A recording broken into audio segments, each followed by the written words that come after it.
Allez, il est un peu plus de midi, on va se lancer. Bonjour à toutes et à tous et bienvenue pour ce quatrième épisode des webinaires Retour d'expérience de Paris 2024. Voilà, c'est le quatrième. Il y a eu donc trois précédents que vous pouvez retrouver disponibles en replay sur le site à la fois de l'Unimev et sur celui d'IPAMA. Pour info, il y a eu un premier webinaire sur la restauration durable, un sur l'accessibilité universelle et un sur la biodiversité. Et ça vous permet, voilà, au travers de tous ces webinaires, de reprendre l'expérience de Paris 2024 sur ces sujets et d'avoir un retour de tout ce qui a été fait, de comment ça a été mis en place, qui peut vous donner voilà, des éléments pour vous construire votre démarche, pour avancer. Donc, c'est toujours voilà, une bonne chose d'avoir ces retours très concrets de ce qui s'est passé sur ce grand événement. Aujourd'hui, on vous propose donc ce nouvel épisode sur les achats solidaires et donc comment utiliser les achats comme levier pour plus de solidarité et d'inclusion.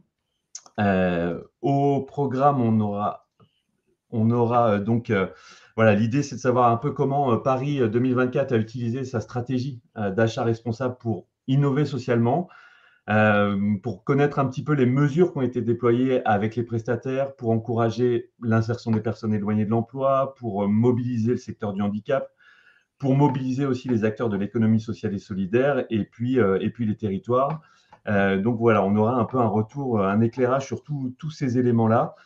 Et puis évidemment, quels enseignements on peut tirer de tout ce qui s'est passé, qu'est-ce qui peut être utile, qu'est-ce qui peut vous être utile par la suite pour vous aussi déployer ce genre de démarche dans vos organisations. Donc on aura les recommandations pour aller plus loin. Et puis en fin de session, on se prendra 10 à 15 minutes pour répondre à vos questions. Donc, je vois qu'il y en a quelques-uns qui ont déjà, quelques-uns ou quelques-unes qui ont commencé à mettre certains éléments dans le chat. Donc, n'hésitez pas à poser vos questions aussi pendant toute la durée de la présentation. Et puis, on essaiera de revenir lors de ce temps, questions et réponses, sur les questions que vous vous posez pour essayer de vous fournir un maximum de réponses.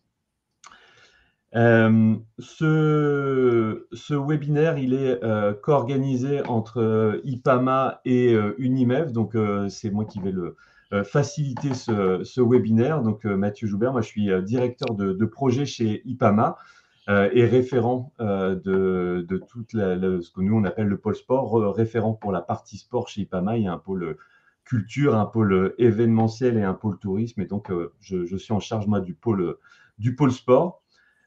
En quelques mots, IPAMA, on est un cabinet de conseil et de formation à la RSE. On accompagne et on essaye d'éveiller, de transformer les écosystèmes culturels, sportifs et touristiques pour mettre en place des événements plus justes et plus sobres, pardon. On est agréé ESUS et on est toute une équipe répartie un peu partout en France pour accompagner et former tous ces acteurs de tous ces secteurs-là.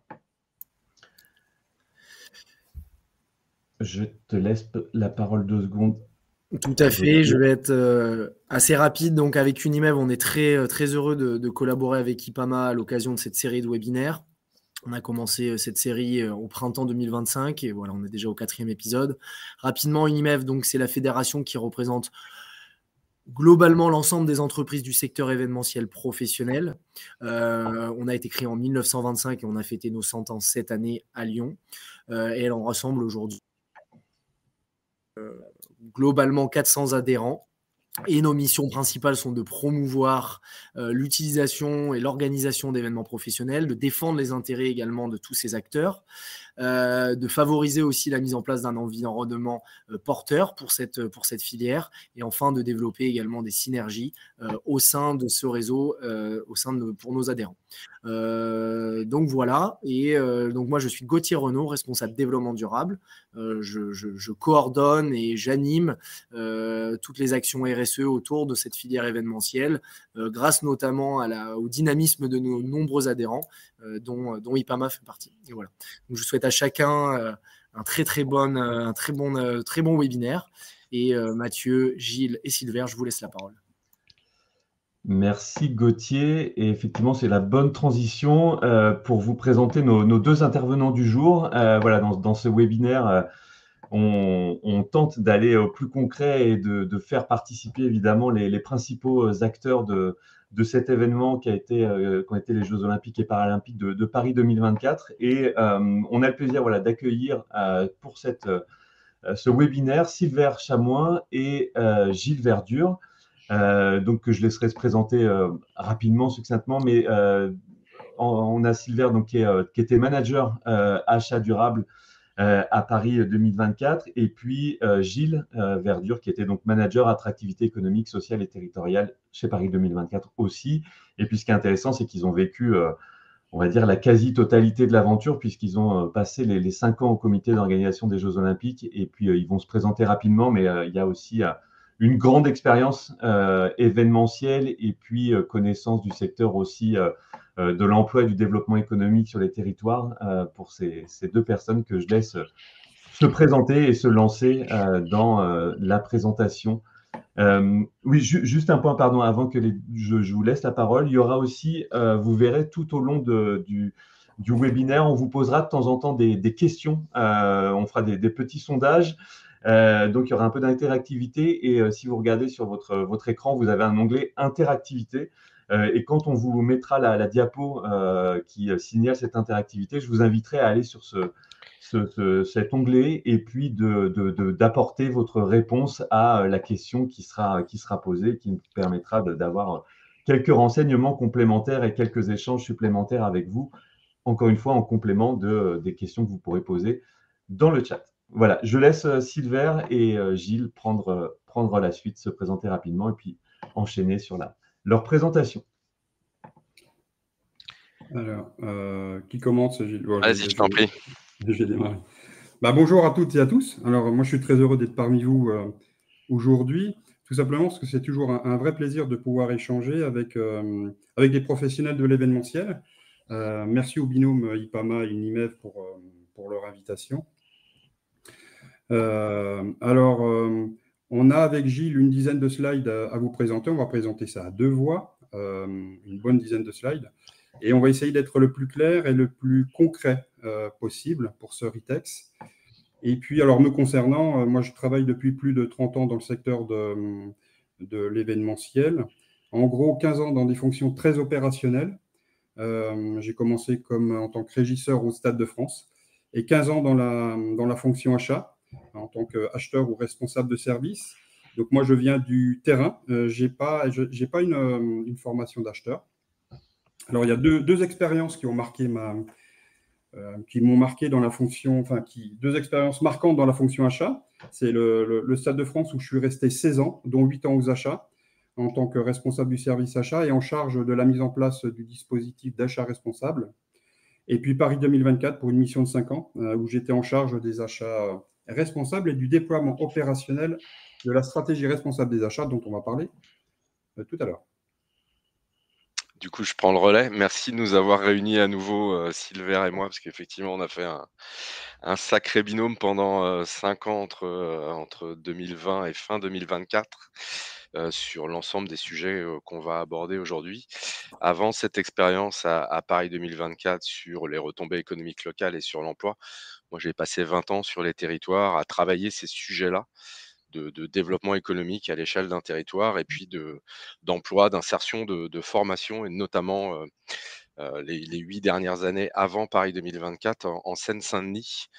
Et donc, il y avait des enjeux assez forts autour de la Seine-Saint-Denis. C'est la raison pour laquelle je pense mon profil a intéressé Paris 2024. Mais on va revenir surtout avec Sylvain sur le binôme qu'on a occupé pendant 4 ans et demi et la manière dont on a pu voir l'ensemble du process depuis le tout début jusqu'au résultat qu'on a obtenu à la fin et qu'on a pu capitaliser puisqu'on est parti après l'événement. Donc on avait aussi le temps nécessaire de faire l'ensemble de nos bilans et de vous présenter des chiffres consolidés aujourd'hui. Sylvain, je crois que c'est toi qui es à la manœuvre sur les premières slides. Oui. Alors pour peut-être... alors là, c'est pas ma slide. Voilà. Pour peut-être contextualiser un peu les choses, donc les achats de Paris 2024, C'était donc plus de 1500 marchés. Ça correspond à peu près à 850 appels d'offres, puisque dans chaque appel d'offres, vous pouviez avoir plusieurs lots. Et le budget achat, pour rappel, était de 2,7 milliards d'euros, donc auprès de prestataires et de partenaires. On a travaillé avec 5000 sociétés, 3000 en direct, donc 3000 prestataires et 2000 sous-traitants.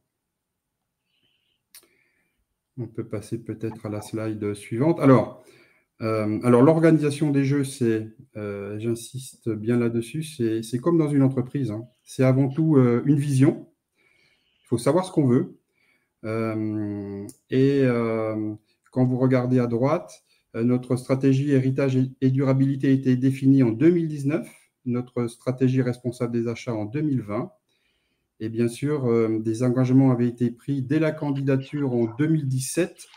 Tout ça pour vous dire que la mise en place, à partir du moment où on décide de mettre en place une stratégie responsable des achats, ça prend du temps. Ça prend du temps, mais il faut s'y prendre tôt et s'organiser. Sinon, c'est compliqué et ça ne marche pas. Quand on travaille dans la précipitation, quand on veut faire les choses vite, c'est compliqué. Ça ne peut pas marcher. Donc, c'est important de s'organiser, de s'y prendre suffisamment tôt. Et on en reparlera tout à l'heure, mais ça nécessite une nouvelle organisation de la société. Et du coup, ça se matérialise par un certain nombre de choses. Si on peut revenir, Mathieu, juste rapidement sur la slide précédente, pardon. Mais vous voyez, dès la candidature 2017, des engagements clairs pour faire des jeux différents. Ça, c'était ce qui avait été, entre guillemets, promis au CIO pour obtenir une fois les jeux à Paris, puisqu'il y avait eu plusieurs échecs avant. Donc l'idée, c'était vraiment de faire une candidature différente. Mais quand on fixe des engagements, c'est un peu comme en amour, quoi. Les promesses et les preuves, c'est pas exactement la même chose. Et il faut passer des promesses aux preuves. Et passer des promesses aux preuves, sur la slide suivante, ça signifie quoi en matière de durabilité autour des questions de développement économique et d'emploi? C'est de s'appuyer sur les parties prenantes, les bonnes parties prenantes, et de faire en sorte qu'à un moment, on fixe des engagements clairs.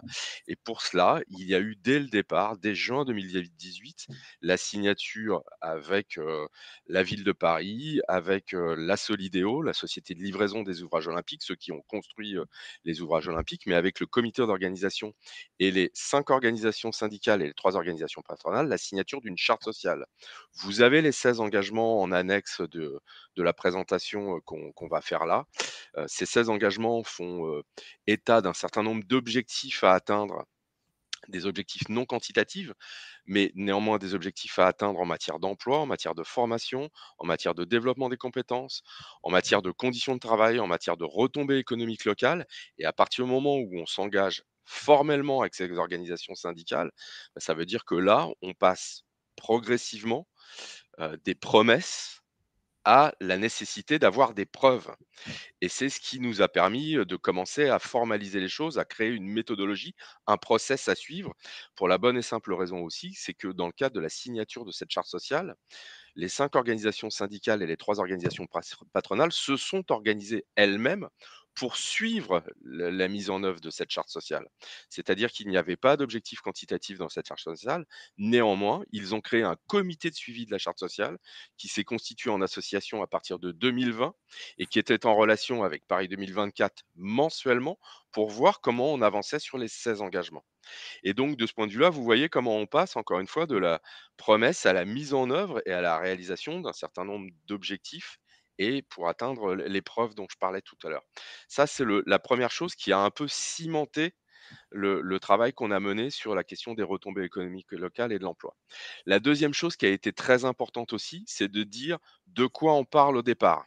De quoi on parle au départ quand on questionne la question des emplois et de faire en sorte qu'à un moment ou à un autre, les jeux puissent être utiles pour les personnes qui cherchent du travail sur chacun des territoires sur lesquels il y aura des épreuves. Eh bien, on est parti dès avril 2019 de la réalisation d'une cartographie des emplois qui a été réalisée par le CDES de Limoges.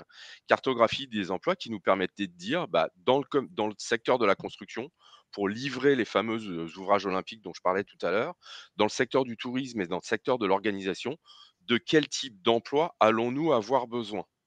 Alors, dans le cadre de l'organisation, par exemple, c'était tout ce qui relevait des secteurs de la restauration sur les sites, de la sécurité, du nettoyage, de tout ce qui permet d'organiser l'ensemble des compétitions. Dans le domaine du tourisme, c'est ce qui relève des aéroports, de l'hôtellerie, de la restauration, etc., etc. Et cette cartographie, elle a été réactualisée au fur et à mesure pour être au plus près des besoins, ce qui nous a permis, alors elle a été réactualisée au fur et à mesure aussi, au fur et à mesure que les prestataires arrivaient et étaient désignés par Paris 2024. Mais ça nous a permis ensuite de mettre tous les acteurs de l'emploi, de la formation, de l'insertion autour de la table en disant notre feuille de route, elle est là. Voilà ce dont on va avoir besoin. Dans cette cartographie, il y avait non seulement le nombre de personnes, non seulement le type de métier dont on aurait besoin, mais il y avait également un calendrier avec le pic des recrutements, évidemment, plutôt sur la construction, puisqu'il fallait livrer les ouvrages avant que les jeux ne soient organisés, et puis au fur et à mesure sur avril, mai, juin, juillet, août, septembre 2024, pour ce qui relève du tourisme et de l'organisation.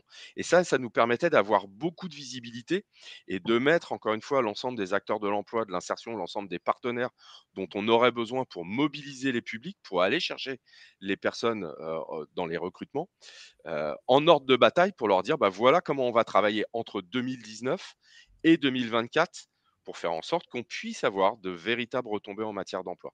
Donc ça a été très comment dire, structurant dès le départ d'avoir à la fois la charte sociale et à la fois la cartographie des emplois pour savoir quels étaient nos engagements, ce sur quoi on allait aller et d'où on partait. Ok, je vous propose qu'on fasse le premier mini-sondage pour avoir un peu votre retour pour enchaîner sur la suite. Alors, comme vous voyez, il y a un petit onglet interactivité et vous allez avoir théoriquement une question qui va s'afficher. Et dans la question qu'on vous pose à ce moment, c'est dans votre organisation, les achats responsables sont aujourd'hui. Et là, on vous laisse nous dire si c'est une priorité stratégique, si c'est quelque chose qui est en construction ou si c'est aujourd'hui des actions ponctuelles ou si ce n'est pas encore abordé dans votre organisation.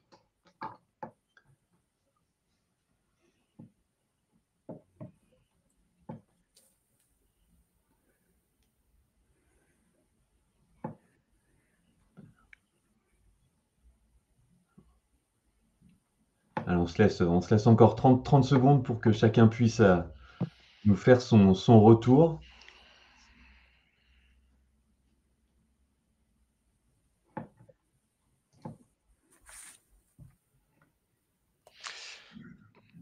Bon, on a 3-4 cas de figure qui se dessinent. Vous l'aurez compris, hein, avec Silver, on martèle un peu qu'on a quand même été très, très aidés par le fait que nos patrons, avaient fixé le cap dès le départ, ce qui nous a permis, nous, d'imposer aussi une forme de rythme à l'ensemble des acteurs et des parties prenantes avec lesquelles, on a travaillé, soit en interne avec les directions, opérationnelles de Paris 2024, soit en externe avec l'ensemble des parties prenantes qui concouraient à la réussite du projet. Et donc, de fait, une priorité stratégique forte, c'est souvent beaucoup plus important. Ce qui ne veut pas dire qu'on ne peut pas partir d'actions ponctuelles, parce que les actions ponctuelles, elles viennent aussi embarquer. C'est parce qu'on a des actions ponctuelles, parce qu'on a des premières réussites, qu'à un moment ou un autre, on peut passer la seconde, on peut continuer à accroître la démarche avec quelque chose qui se construit au fur et à mesure et qui aboutit in fine à des priorités stratégiques. La deuxième chose, c'est ce qui est important aussi à savoir sur cette stratégie, c'est ce qu'on va décrire là, mais c'est aussi par rapport à la taille du projet. C'est pas parce qu'on a un projet énorme comme les jeux qu'on peut pas avoir une priorité stratégique forte. La preuve en est ce qu'on a été capable de faire et ce que nous ont imposé encore une fois nos patrons en fixant des objectifs très ambitieux dès le départ. Donc ça, c'est aussi important de se dire que c'est possible, quelle que soit la taille du projet, que ce soit un énorme projet ou que ce soit un tout petit projet, à un moment ou à un autre, on peut se fixer des priorités stratégiques ponctuées par un certain nombre d'actions ponctuelles. Ouais, on voit à travers le sondage qu'il y a la moitié en fait de sociétés matures sur le sujet, avec une priorité stratégique, avec des objectifs formalisés. Et puis l'autre moitié où la démarche elle est en construction et où avec la mise en place d'actions ponctuelles selon les opportunités. Donc C'est un peu ce qu'on a... Enfin, sur les jeux, c'était... Bon, on n'était pas à ce pourcentage-là. En fait, il y a pas mal de prestataires sur les jeux qui ont travaillé avec nous, qui attendaient les jeux pour lancer leur... en tout cas, mettre en place leur politique en matière de durabilité.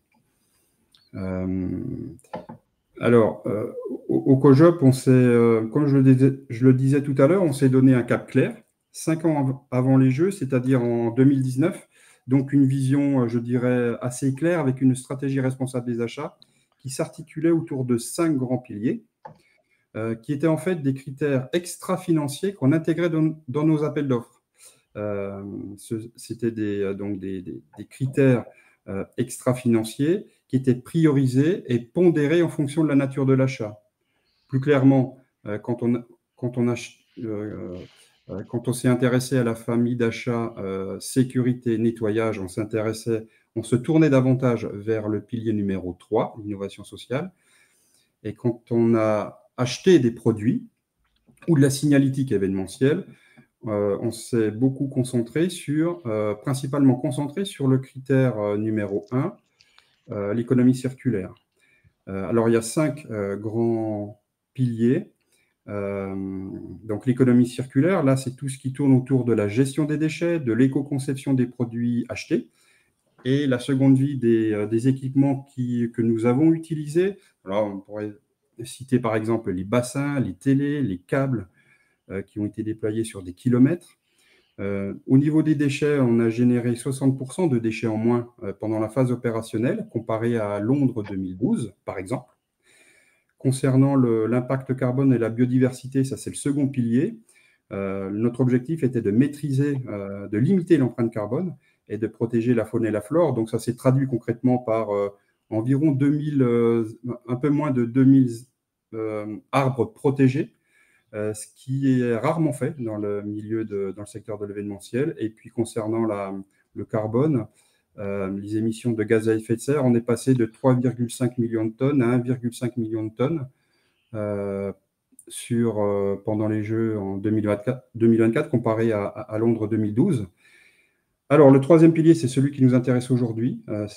Les piliers 3, 4 et 5, c'est ceux qui nous intéressent aujourd'hui. Et donc, le pilier 3, on a voulu en faire un critère à part entière, c'est l'innovation sociale, et Gilles en a parlé. Ça concerne la mise en place d'actions d'insertion avec des clauses d'insertion inscrites en dur dans tous les contrats stratégiques. Et je dis bien tous les contrats stratégiques. Donc ça s'est traduit par un taux d'insertion de 10% sur la restauration, la sécurité et le nettoyage, et souvent la logistique. Gilles en reparlera tout à l'heure. On a priorisé parce qu'on ne pouvait pas taper à 360 degrés, ce n'est pas possible. Donc il a fallu faire des choix. Le quatrième pilier, c'est le handicap. On l'a sorti de l'innovation sociale pour en faire un pilier à part entière. Et donc là, notre objectif, c'était de mobiliser le secteur du handicap et de se tourner vers le secteur du handicap pour le faire travailler. Donc là, on parle des EA, des ESAT et des TI, les travailleurs indépendants handicapés. Et le cinquième et dernier pilier, c'est en gros la mobilisation des structures de l'économie sociale et solidaire, des TPE, des PME. Il faut savoir qu'on a réussi, donc tout à l'heure, je vous disais qu'on avait travaillé avec 5000 sociétés. Au niveau de l'ESS, on a réussi à travailler, et c'était une bonne surprise, avec 459 structures de l'ESS. Ça, c'est du concret. Ça représente en gros un peu moins de 10% des sociétés avec lesquelles on a travaillé. Donc, c'est vraiment voilà, c'est 10% de l'ensemble de nos fournisseurs. Donc ça, je pense que c'est intéressant à souligner. Parce qu'on s'est donné les moyens et on s'est organisé. On pensait que ça allait être compliqué, et finalement, quand on s'adresse aux bonnes personnes, eh bien, on peut avancer rapidement et bien. Alors, tout ça, ça a été possible à partir du moment où les objectifs, je dirais, sont simples, mesurables, atteignables et réalisables dans le temps. Sinon, c'est compliqué. Ça ne marche pas. Alors, je dirais qu'on a réussi à atteindre nos objectifs pour l'insertion, l'ESS, mais on aurait pu mieux faire sur le handicap. Je pense que c'est l'un de mes regrets, l'un de nos regrets, car on a fait, mais pas suffisamment à mon sens. Je pense qu'on aurait pu faire mieux. On a fait beaucoup de choses, mais on aurait pu mieux faire. Alors, ensuite, vous avez sous les yeux le cycle d'achat que vous devez probablement connaître. Et la stratégie responsable des achats de Paris 2024, elle a été intégrée à chaque étape du processus achat, de l'expression des besoins jusqu'au suivi des engagements, en passant par l'analyse des offres. Alors moi, je ne vais pas m'attarder on ne va pas reprendre toutes les étapes, mais je vais peut-être insister sur 4 étapes qui, pour moi, me paraissent essentielles, déterminantes, quand on décide de mettre en place une politique en matière d'achat responsable. L'étape numéro 2, c'est l'expression des besoins. C'est important d'être clair et précis. Alors, ça a été compliqué sur certains marchés parce que quand on organise des jeux, souvent on part d'une feuille blanche. Donc, parfois, c'est compliqué d'être clair et précis. Mais dans la majorité des marchés, ça a été le cas. On a essayé d'être le plus clair et le plus précis possible, tout simplement parce que derrière, c'est plus simple. Quand vous êtes clair en amont, derrière, ça déroule beaucoup plus facilement. L'étape 3, c'est la pondération du critère RSE. Et là, je dirais qu'elle est déterminante si on veut que les choses bougent. Et pour moi, enfin pour nous en tout cas, au COJOP, ça bougeait. On a décidé de pondérer à 20% tous les marchés stratégiques. Le critère durabilité pesait 20%, parce qu'on considérait qu'en dessous, ça n'avançait pas. Ça ne pouvait pas avancer, et les fournisseurs ne bougent qu'en dessous de 20%, ils considèrent que le développement durable, ce n'est pas important. Donc, il faut un copier-coller de leurs réponses qu'ils fournissent habituellement à leurs autres prestataires. À partir de 20%, ça commence à bouger. L'étape numéro 5, c'est l'évaluation des offres. Et là, j'insiste là-dessus. Pourquoi? Parce qu'il faut une équipe ou des personnes dédiées pour analyser les offres sur le volet durabilité. Parce qu'à partir du moment où on décide d'intégrer un critère durabilité, il faut l'analyser. Quand les offres tombent, il faut s'en occuper. Si ça pèse 20%, un cinquième de la note, il faut évaluer toutes les offres qui tombent. Nous, on était 5 au comité pour faire ce job. Ça n'a pas été simple parce qu'il y a eu des pics d'activité, mais on a réussi à s'organiser et à évaluer toutes les offres en matière de durabilité. L'étape numéro 7, c'est le suivi des engagements. C'est souvent à ce niveau-là que ça coince. C'est souvent à ce niveau-là, et vous le savez, vous qui travaillez dans l'événementiel, que le bas blesse. Et je pense que c'est important de prévoir des obligations de résultats ou des obligations de moyens, et surtout des personnes pour mesurer sur le terrain la performance sociale et environnementale. Et ça, c'est vrai que ce n'est pas toujours simple pour des raisons budgétaires à mettre en place. Donc, c'est une organisation en interne. Je sais qu'au Stade de France, par exemple, pour aller voir ce qui se passait sur le terrain, on s'appuyait sur les fonctions support, par exemple. Au COJOP, on s'est appuyé sur les équipes durabilité, achat et héritage pour tourner et aller voir comment ça se passait sur les différents sites. Voilà ce que j'avais à dire sur cette slide. Alors, celle-ci, elle est importante parce qu'elle montre qu'il y a eu un accompagnement dès la phase d'appel d'offres jusqu'à la phase opérationnelle. Et ça, c'est pas toujours... je dirais que ça se prépare. Parce que notre stratégie, c'était aussi une application sur l'ensemble du cycle de vie des marchés avec un accompagnement des prestataires de la phase d'appel d'offres jusqu'à la phase opérationnelle. Alors, la phase d'appel d'offres, c'est la définition des engagements durabilité, en essayant d'être réaliste. Donc, des engagements réalistes, atteignables, pas toujours simples. Là, c'est important de bien échanger avec le prestataire. Et parce que souvent, il y en a certains qui nous racontent un peu la messe, qui nous disent on sait tout faire, mais quand on gratte, on s'aperçoit qu'ils ne font pas grand-chose. Et c'est vrai que chez Paris 2024, on a préféré travailler avec des prestataires qui avaient envie de progresser. Entre un prestataire qui vous dit je sais tout faire, et quand on gratte, il n'y a rien derrière, et un prestataire qui vous dit je ne suis pas bon aujourd'hui, mais je souhaite le devenir avec vous, le second prestataire, disons qu'on s'intéresse davantage à lui, en tout cas,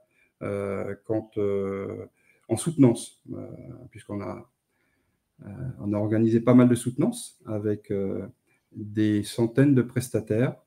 Et c'est vrai qu'avec certains, il y en a qui ont mis en place un plan de progrès. C'était vraiment intéressant. Et d'autres qui n'ont pas été retenus, même en étant bons sur le volet durabilité, parce que derrière, c'était compliqué. Donc, on les a accompagnés de la phase d'appel d'offres jusqu'à la phase opérationnelle. Alors, il y a une phase d'accompagnement une fois que le contrat est signé en bas à droite, tout simplement parce que c'est important de se caler avec les nouveaux interlocuteurs. Parce que quand vous passez de la phase d'appel d'offres à la phase de mise en œuvre opérationnelle, et vous le savez très bien, on change d'interlocuteur. Donc, c'est important de s'assurer que les obligations contractuelles ont bien été comprises et que tout le monde est bien aligné. Ça, c'est vraiment important pour que les choses avancent dans le bon sens. Et puis, pendant la phase opérationnelle, donc, on a effectivement, on allait voir ce qui se passait un peu sur le terrain avec des initiatives concernant la mesure de l'expérience salarié-fournisseur et la mesure de la relation fournisseur. Et puis, on parlera peut-être, ce n'est pas l'objet du jour, mais de la seconde vie et la seconde vie des actifs. On a organisé des braderies et une plateforme, on a donné. Tout ça, pareil, c'est une organisation et ça a été porté par les achats et l'équipe développement durable. Okay. Je vous propose de faire le deuxième sondage pour montrer comment vous travaillez avec vos prestataires aujourd'hui pour faire progresser ensemble vos engagements, comment vous les mobilisez. Et je vous laisse répondre à cette question dans la partie interactivité.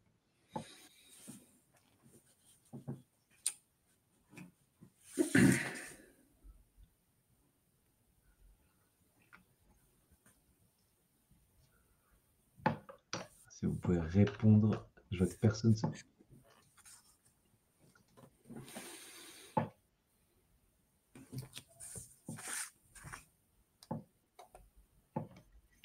Pas mal de retours pour le moment sur la relation terrain, les échanges concrets et réguliers pour bien saisir les attentes et besoins réciproques. C'est ce qui a l'air de revenir le plus souvent. Peu de pénalités dans les contrats pour le moment. C'est un débat, c'est un sujet. On en reparlera tout à l'heure sur les clauses d'insertion à proprement parler. Ça marche. Allez, je vous propose d'enchaîner. Donc, gros retour sur les relations terrain et c'est ce qui va être abordé aussi par la suite sur les moyens associés. Oui, là, les moyens qui ont été déployés, on a mis en place une stratégie de marché avec des marchés à l'OTI, surtout pour les TPE et les PME, et puis des marchés closés et réservés. Et ça a permis de faire travailler de nombreuses sociétés, de nombreuses entreprises de l'économie sociale et solidaire. On a réservé 17 marchés, on a travaillé avec près de 90 structures du handicap. Et puis, il y a eu une commission d'appel d'offres, mais puisqu'on était soumis au code des marchés publics, et une commission de seconde vie en miroir. Et on s'appuyait sur des plateformes tierces. Alors ça, je pense que vous les connaissez, EcoVadis, avec la collecte également, on a collecté des certifications. Je dirais que ce qu'il faut retenir de ce qu'il y a à droite, c'est qu'on a priorisé, c'est-à-dire qu'on a étudié, on a fait une étude des risques, et puis on s'est concentré sur certaines sociétés, et pas sur toutes, puisque pour rappel, il y avait 5000 sociétés. Donc là, vous voyez qu'on a concentré nos efforts sur certaines pour assurer le devoir de vigilance, et pas sur toutes. Et puis sur les relations de terrain dont vous parliez dans le petit questionnaire, la petite interactivité précédente, effectivement, Silver et moi, pendant près de 4 ans et demi, on a sillonné le territoire. On s'est appuyé sur les chambres consulaires, les CCI, les CMA, les CRES, les clubs d'entreprise, les collectivités locales et puis bien évidemment aussi les organisations patronales, hein, on l'a vu tout à l'heure avec la charte sociale, mais pour présenter les opportunités économique auprès des entreprises pour faire en sorte qu'à un moment ou à un autre, elles soient au rendez-vous, pour présenter le calendrier des marchés, pour aller les voir, pour leur dire qu'à un moment, ces marchés étaient pour ces entreprises-là, pour faire en sorte aussi qu'elles se référencent, c'est-à-dire qu'au-delà de la présentation et au-delà d'aller sur les territoires présenter les choses. Alors parfois, on y allait avec des directions opérationnelles, on a fait des choses autour de la sécurité, on a fait des choses autour du nettoyage, on a fait des choses autour de la restauration, où nos collègues venaient présenter les prochains appels d'offres qui allaient sortir. Mais au-delà de ça, on a essayé aussi à travers les plateformes, ce que vous voyez à droite de la slide, de faire en sorte que les entreprises se référencent et puissent être potentiellement accompagnées pour répondre au marché. Parce qu'une réponse à un appel d'offres dans le cadre des marchés publics, c'est pas toujours évident, notamment quand on est une ESS, notamment quand on n'a pas forcément l'habitude de répondre à des enjeux aussi forts en matière de durabilité. Et donc, le process d'accompagnement via la plateforme ESS 2024, via la fabrique économique et solidaire des jeux, permettait de faire de la pédagogie également et de faire en sorte que l'entreprise soit pas privilégiée, mais soit accompagnée dans sa réponse, soit accompagné peut-être pour aussi structurer non seulement sa réponse, mais structurer sa réponse avec d'autres. Donc ces outils de plateforme et de pédagogie permettaient aussi de créer à certains moments des consortiums entre de plus petites entreprises et d'avoir une réponse plus conforme à ce que Paris 2024 attendait. Et donc tout le travail de terrain que vous avez évoqué, il a été déterminant tout au long de ces 4 ans et demi à travers le fait d'être vraiment en contact avec l'ensemble de l'écosystème économique, encore une fois, les chambres consulaires, les clubs d'entreprise, etc., pour être au plus près. Ça, c'est sur la dimension retombée économique locale et on le verra, effectivement, 88 de TPE-PME parmi les prestataires de Paris 2024, 459 structures de l'économie sociale et solidaire. Silver le disait tout à l'heure. Donc, on a, sur la question des retombées économiques locales, de très beaux résultats, que ce soit à Marseille, en région parisienne, à Lille, à Nantes ou à Bordeaux. Heu, une fois que ce travail de terrain a été fait avec les entreprises, il y avait aussi la question des ambitions sur l'emploi, sur l'insertion, parce que Silver le rappelait tout à l'heure sur le pilier numéro 3 de la stratégie responsable des achats, la sécurité, le nettoyage, la restauration avaient été identifiés comme des secteurs clés pour réaliser de l'insertion sur les marchés de Paris 2024, avec des obligations de résultats. Et donc, du coup, c'est pour ça que je posais la question tout à l'heure de la pénalité, parce que les prestataires désignés par Paris 2024 sur ces 3 familles d'achats avaient des obligations de résultats à atteindre, en l'occurrence 10% d'insertion. Et donc, l'ensemble des entreprises retenues nous disaient, OK, on fait comment? Et le OK, on fait comment? Ça signifie quoi? Ça signifie vous mettre en relation en tant que prestataire de Paris 2024 dès l'attribution de votre marché avec un interlocuteur unique, avec l'ensemble des acteurs de l'emploi et de l'insertion et de la formation, mais pas l'ensemble des acteurs de l'emploi disséminés sur chacun des territoires et qui viendraient voir l'attributaire de marché, l'entreprise, chacun avec leur propre casquette. Non, réunis, coordonnés et avec une logique d'interlocuteur unique pour faire en sorte de sourcer des candidats, d'organiser d'éventuels événements, des job dating, des forums d'emploi et suivre le process de recrutement avec chacune des entreprises disant, bah, nous, dans la sécurité à tel ou tel endroit, on va avoir besoin de tant d'agents de sécurité. Et là, le territoire s'organisait pour trouver les CV et le nombre de personnes à l'instant T. Ça, on l'a schématisé dans une slide juste après, qui est un peu ardu, mais qui vous permet de voir un peu comment on a matérialisé le process. On avait un énorme tableau Excel avec l'ensemble des marchés qui étaient closés, sur lesquels on avait des obligations d'insertion. Donc ça, c'est au niveau de la partie gauche de la slide, l'équipe performance sociale de Paris 2024, qui animait un groupe opérationnel d'appui de manière hebdomadaire et qui, du coup, désignait l'interlocuteur unique sur chacun des territoires.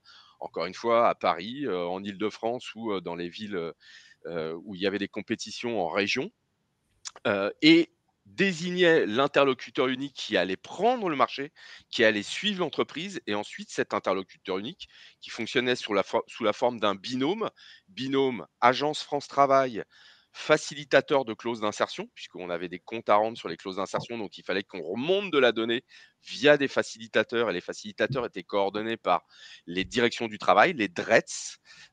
Et donc, toutes les semaines, on attribuait les marchés en fonction des territoires et en fonction des entreprises à tel ou tel binôme, on les mettait en relation et on faisait en sorte que, à travers un guide opérationnel de mise en œuvre des clauses d'insertion, et l'entreprise et le binôme sachent quantitativement et qualitativement le nombre d'emplois qu'il fallait aller chercher en insertion et le type d'emploi qu'il fallait aller chercher.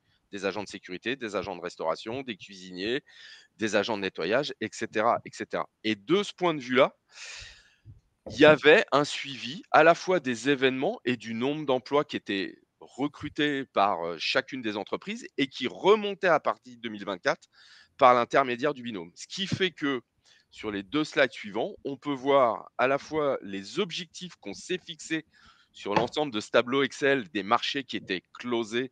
On avait un objectif, vous le voyez, sur des familles de marchés, sur des nombres d'heures, sur des territoires et sur un total qui représentait 605 000 heures à faire très, très majoritairement entre mai 2024 et septembre 2024. Et à travers cette modalité d'organisation territoriale ciblée entreprise par entreprise, territoire par territoire et avec des interlocuteurs uniques pour chacune des entreprises, on a atteint des résultats de Alors, ouais, on fait juste d'après. l'interactivité rapidement. Pardon, Le petit sondage. Non, non, mais c'est bien, tu allais rebondir sur les bonnes j'ai été choses. trop vite. Rapidement, juste avant que Gilles dévoile les résultats, selon vous, alors, combien d'heures d'insertion ont été réalisées au final lors de ces Jeux olympiques et paralympiques de Paris 2024?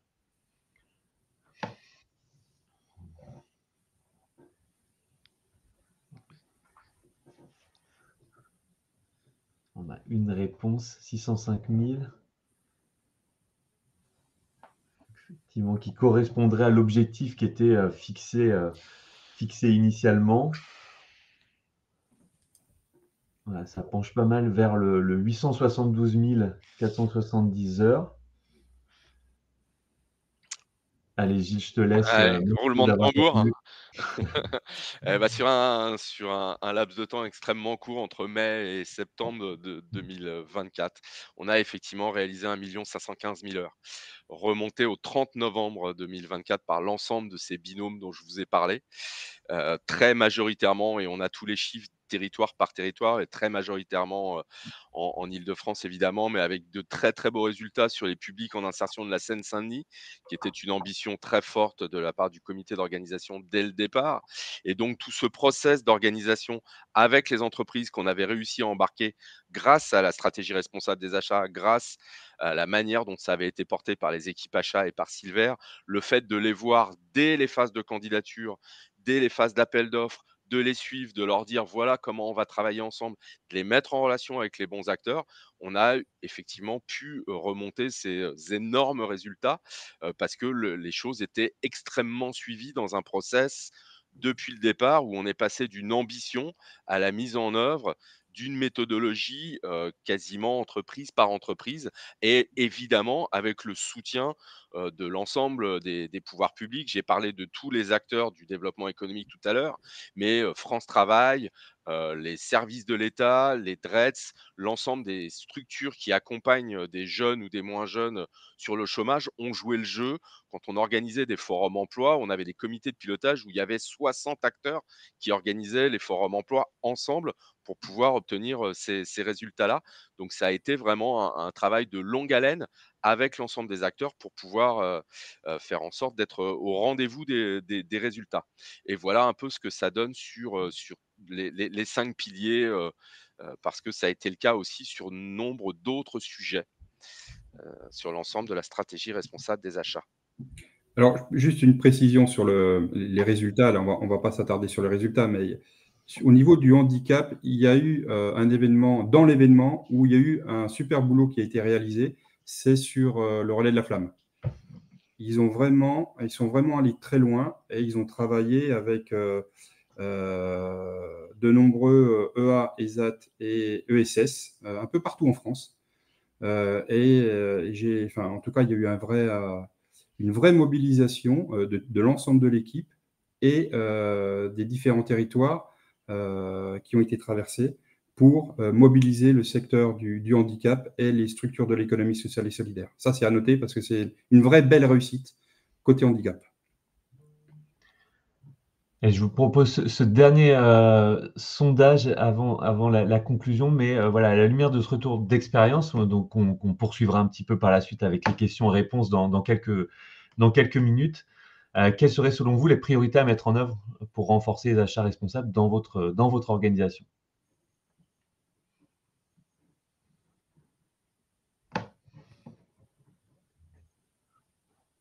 Si vous retenez un point que vous retenez qui vous paraît important et vous dites c'est ça qu'il faudrait déployer dans les prochains mois.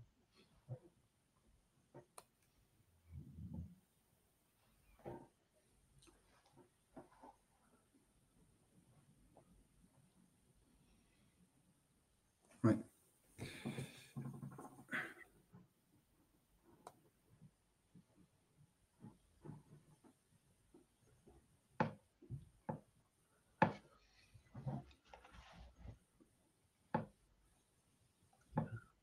C'est un peu équilibré, on va dire, sur les différentes réponses.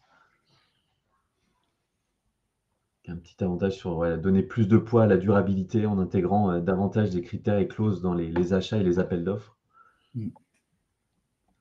Ouais, c'est ce qui fait bouger les choses, en fait.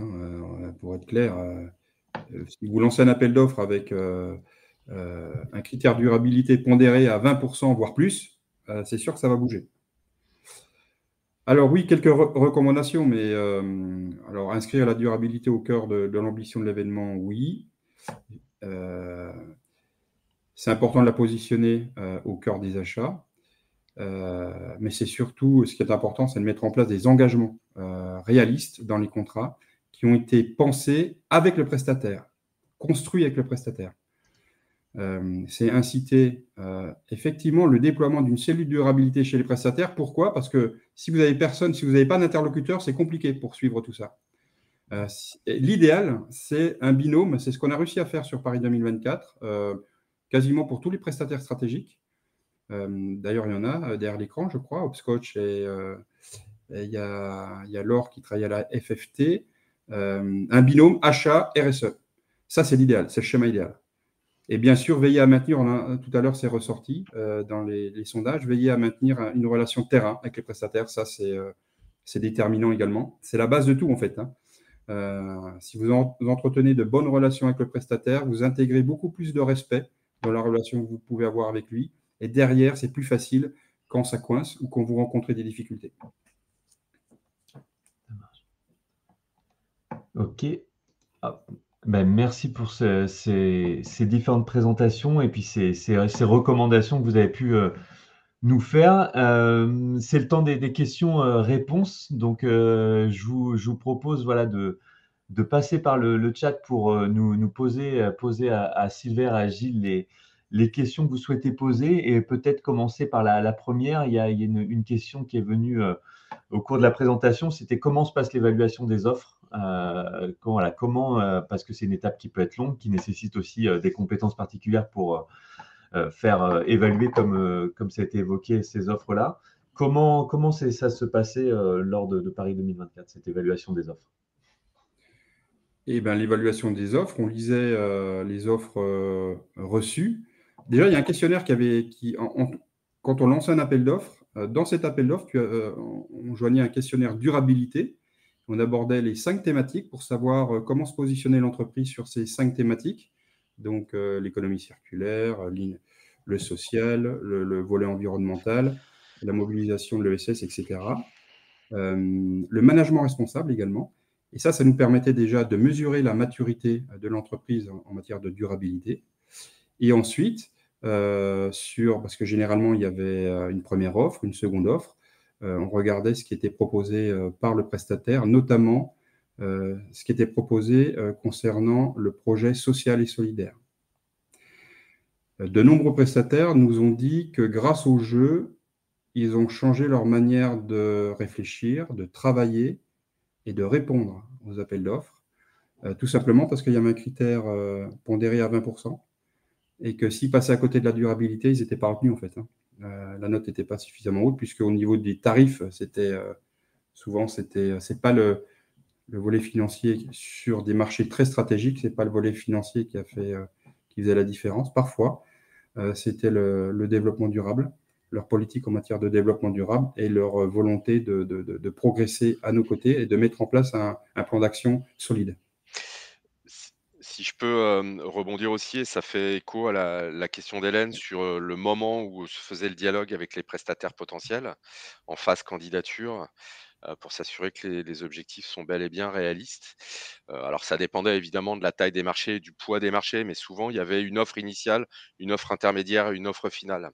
Et entre l'offre initiale, l'offre intermédiaire et l'offre finale, on avait des ateliers durabilité avec les candidats également pour, leur faire un premier retour de ce qu'on avait lu, de la manière dont on l'avait interprété et pour potentiellement les pousser un peu plus dans le retranchement en leur disant: «Bah, au-delà du questionnaire durabilité dont parlait Silver, qui est déjà un premier éclairage, notamment pour l'analyse de l'offre initiale, comment vous pourriez aller plus loin là-dessus? Et notamment par rapport aux plateformes dont j'ai parlé tout à l'heure, on les invitait à se référencer dès la phase candidature pour aller chercher des ESS en sous-traitance, pour construire une offre avec d'autres potentiellement, etc., etc. Et de ce point de vue-là, ça nous permettait, à travers ces ateliers durabilité, de faire bouger l'offre entre le début et la fin. L'autre avantage aussi, c'est que ça nous permettait de discuter avec nos collègues des directions opérationnelles, parce qu'il y a des moments où effectivement on lisait les offres de différentes manières, entre la partie financière, la partie très opérationnelle de la prestation et puis la partie durabilité. Et là, ça nous permettait de temps en temps de nous mettre un peu au clair sur les attentes de Paris 2024, les enjeux qui pouvaient être différents d'une direction à l'autre. Ça nous est arrivé de nous engueuler aussi avec nos collègues, mais c'est important de pouvoir se le dire pour voir comment, à un moment ou à un autre, on tire les choses vers le haut sur l'ensemble de ces registres-là. J'espère que ça répond à vos questions. Et ensuite, une question sur la pondération des 20%. Si vous pouvez donner un exemple concret de comment ce que vous intégriez dans ces 20% et comment vous les calculiez. Alors, c'est une bonne question. J'en ai parlé tout à l'heure, mais peut-être trop rapidement. Donc, on pondérait à 20% sur tous les marchés stratégiques. Alors, parfois, c'était sur le social, uniquement le social. Parfois, uniquement l'économie circulaire ou l'environnement. Il y avait soit rarement les deux. On priorisait en fonction de la nature de l'achat. Les prestations humaines, on se concentrait sur le volet social. Et puis tout ce qui était produit sur le volet, je dirais, environnemental. Transport, par exemple, uniquement le volet environnemental, par exemple. Et la signalétique événementielle, on s'est beaucoup concentré sur l'économie circulaire. Qu'est-ce qu'on va faire des bâches après? Et comment on va les fabriquer? Avec quels produits, etc. Donc, il y avait des critères très précis sur… Oui, il y avait une matrice, en fait. En fonction de la famille d'achat, on retenait une matrice de priorisation par famille d'achat, en fait. Alors, oui, pardon. Oui, non, c'est pour ça. Comme c'était un exemple, est-ce que tu as un exemple de matrice, justement, d'éléments qui étaient demandés, de critères que vous pouviez demander pour évaluer l'offre? Alors, il y avait, par exemple, sur la sécurité, on s'est beaucoup intéressé aux conditions de travail, aux conditions de recrutement, aux conditions de formation des agents, par exemple. Ça a fait l'objet de questions et d'évaluations derrière pour tous les prestataires sécurité. Savoir, par exemple, est-ce qu'ils avaient un centre de formation intégré ou est-ce qu'ils externalisaient leur formation d'agents, la formation de leurs agents, par exemple. Voilà, je peux vous donner comme exemple sur la sécurité. Mais ce qui est important dans tout, enfin, il y a un truc qu'il faut bien comprendre, c'est que tout ça, ça ne se fait pas en un jour, quoi. C'est une démarche évolutive. C'est-à-dire que celui qui veut aller vite, souvent, il se brûle les ailes. Et j'insiste beaucoup là-dessus, parce que ce n'est pas toujours évident de maintenir un effort constant et appuyé pendant plusieurs années sur… il y a des combats qu'on gagne et il y a des combats qu'on perd. Et souvent, il y a pas mal de freins à desserrer quand on décide de faire du développement durable. Et ça, parce qu'il y a de la résistance au changement des collaborateurs en interne, parce que la RSE, elle continue à faire peur. Il y a le manque de temps, parce que ça, c'est souvent mis en avant. Ah, je manque de temps, donc on ne va pas faire de développement durable. On s'y prend souvent à la dernière minute. Et comme je le disais tout à l'heure, et ça, c'est important de bien le comprendre, c'est que acheter responsable, ça prend du temps et il est nécessaire de s'organiser différemment, en planifiant et en se posant les bonnes questions en amont. Voilà. Et puis, je pense qu'il y a la peur de perdre aussi du pouvoir de certains décideurs. Je pense qu'il y en a certains qui, le développement durable, ils ne voient pas ça d'un bon oeil. Mais voilà, et je pense que c'est un combat au quotidien. Il y a une autre question là, qui est proposée par Chantal qui est intéressante aussi. C'est vrai qu'on a fait un retour quantitatif. Est-ce que vous avez aussi cette évaluation aussi qualitative Ah, alors, de ce qui était fait? oui, en partie. En tout cas, on avait ça dans le viseur, dès la cartographie des emplois en 2019, puisque, effectivement, quand on a cartographié les emplois, on s'est rendu compte que ça allait très majoritairement, concerner des agents de sécurité, des agents de nettoyage, des agents de restauration, plutôt des métiers de bas niveau de qualification, ce qui à la fois nous permettait de mettre en place des clauses d'insertion peut-être plus facilement, sur ces, typologies, d'emplois-là, mais que ça allait être aussi des emplois, sur une courte durée. On organisait un événement entre, juillet et septembre, de 2024 et que donc de ce point de vue-là, il pouvait y avoir la question de la pérennisation de ces emplois. Alors, on ne pouvait évidemment pas tout régler, sur cette dimension-là. On ne pouvait pas uniquement, promettre des CDI à tout le monde parce que, on aurait, effectivement menti. En revanche, on a essayé d'être précis sur ce que potentiellement on pouvait faire sur le sujet, humblement, à notre niveau. Premièrement, sur les métiers de la sécurité, bah, ça a permis de former 27-25 000 personnes grâce, au pouvoir public et au financement public, 25 000 personnes pour obtenir, des comment dire? Des certifications professionnelles parce que pour être agent de sécurité, il faut avoir un CQP et donc de ce point de vue-là, bah, ça a permis de professionnaliser des choses. On a un chiffre là qui ne relève pas de Paris 2024, mais il se trouve que le monde de la sécurité avait des déficits d'emploi, des pénuries de main-d'œuvre avant les Jeux et que, l'État a fait une statistique en octobre 2024 où il y avait 80 des gens qui avaient travaillé dans le monde de la sécurité pour les Jeux qui étaient toujours en poste en octobre 2024. Donc là, on a «surfé» entre guillemets sur la pénurie de main-d'œuvre dans le secteur de la sécurité et les entreprises de la sécurité ont été très contents que les gens soient formés, puissent bosser pendant les Jeux et les ont gardés ensuite. Donc on avait cette dimension où on pouvait potentiellement s'appuyer sur, les pénuries de main-d'œuvre. Ça, c'est la première chose. La deuxième chose, c'est qu'on a tordu un peu, le terme est pas très joli, mais on a tordu un peu le dispositif des heures d'insertion avec l'accord de l'État, avec l'accord des DRETS, avec l'accord de la DIJOP, où on pouvait valoriser les heures d'insertion, non pas réalisées sur les marchés de Paris 2024, mais réalisées par la même entreprise prestataire de Paris 2024 à partir de janvier 2024. Ce qui permettait aux entreprises de recruter dès janvier 2024 une personne, de la former, de la faire bosser sur d'autres marchés que ceux de Paris 2024 et de la mettre ensuite sur les marchés de Paris 2024 en juillet, en août ou en septembre et de valoriser l'intégralité des heures d'insertion réalisées par la personne depuis janvier. Alors nous, ça n'a pas globalement changé beaucoup le compteur dont j'ai parlé tout à l'heure d'1,5 million dans la mesure où les 1,5 million, on les a plutôt réalisés à partir de mai. En revanche, il y a un certain nombre de personnes qui ont été recrutées avant et qui ont eu des contrats de travail beaucoup plus longs que les 15 jours de compétition. Et enfin, la troisième chose qui a aussi été importante, c'est qu'on a réalisé un dernier forum emploi à la fin des Jeux en octobre 2024 où on a invité beaucoup plus d'entreprises que les prestataires et on a mobilisé les prestataires, notamment ceux qui n'avaient plus besoin de leur personnel utilisé pendant les Jeux, pour qu'à un moment ou à un autre, il y ait des passerelles entre les entreprises qui licenciaient du personnel et les entreprises qui en avaient besoin dans le même secteur et pour faire en sorte que les personnes retrouvent un autre emploi dans d'autres entreprises.